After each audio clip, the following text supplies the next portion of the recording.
आज स्वामी विवेकानंद का जन्मदिन है। आज ही के दिन स्वामी विवेकानंद का जन्मदिन हुआ था 12 जनवरी 1863 को। इनका जन्म कलकत्ता में हुआ था। बचपन में ही इनके पिता का स्वर्गवास हो गया था और इनकी जो बचपन थी बहुत गरीबी से बीती। इनकी माँ जो थी वे धार्मिक प्रवृत्ति की थी, जिसका असर इनके जीवन पर पड़ा है। जब ये बचपन में थे यानी छोटी अवस्था में थे, तभी ये अपने गुरु सेवा और अतिथि सभ्यता के लिए हमेशा तत्पर रहते थे। एक बार की बात है बच्चों, बीमार गुरुदेव को देखकर बहुत से लड़के नाक भौं सिकोड़ने लगे। विवेकानंद क्रोधित हुए और अपने हाथों में थूकदानी लेकर उस बीमार गुरुदेव का थूक और कफ साफ किया करते थे। स्वामी विवेकानंद का शरीर हृष्ट-पुष्ट और ललाट जो था वह तेजमय था।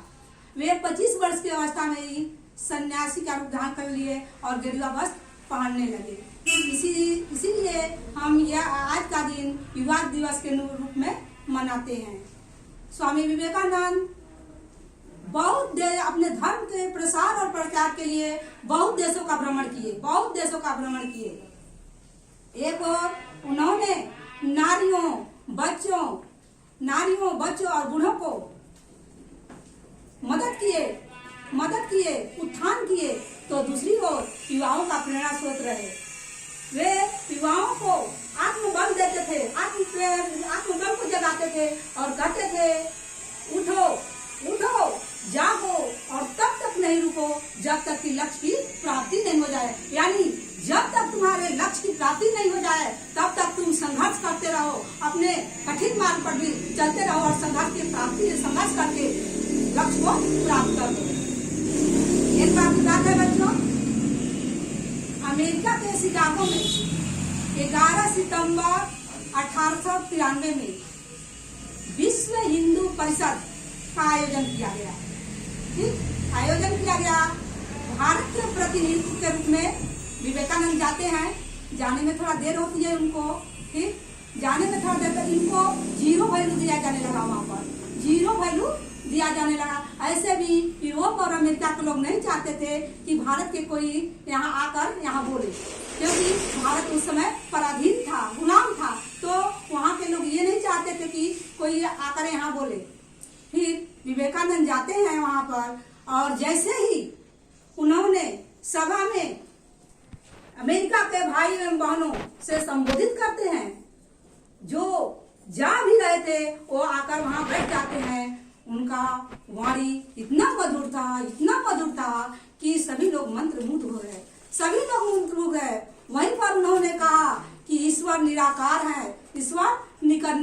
है, मानव सेवा ही ईश्वर की सच्ची सेवा है। आगे उन्होंने कहा कि आध्यात्मिक ज्ञान और भारतीय दर्शन के बिना क्या है, विश्व अनाथ है। फिर उन्होंने कहते हैं कि अपना कमजोरी छुपाना सबसे बड़ा पाप है। इतना ही नहीं, वे यहाँ पर यह भी कहे कि हिंदू धर्म सभी धर्मों का सम्मान करता है और वे कहते हैं कि मैं उस प्रभु का सेवक हूँ जिसे अज्ञानी लोग मूर्ख कहते हैं। मैं उस प्रभु का सेवक हूँ। जब इतना कहते हैं, इतना ये भाषण सुनकर देश विदेश में उनका चर्चा होने लगती है, गुणगान होने लगता है, समाचार पत्रों में छपने लगते हैं और कहा जाता है कि भारत में भी कोई ऐसा संत, कोई ऐसा महापुरुष जन्म लिया है।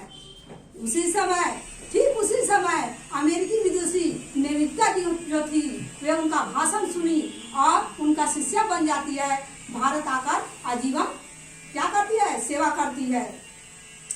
बच्चों, फिर बाद में ये अपने गुरुदेव रामकृष्ण परमहंस के नाम पर एक संस्था स्थापित करते हैं और आज ये संस्था विश्व भर में चल रहा है।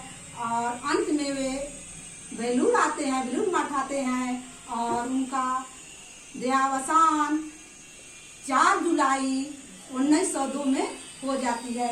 आज राष्ट्र उन्हें सत सत नमन कर रहा है, ऐसे युवा प्रतिभा को सत सत नमन कर रहा है। हम लोग को भी उसी रास्ते पर चलना होगा और आगे बढ़ना होगा, उनसे प्रेरणा स्रोत देते रहना होगा।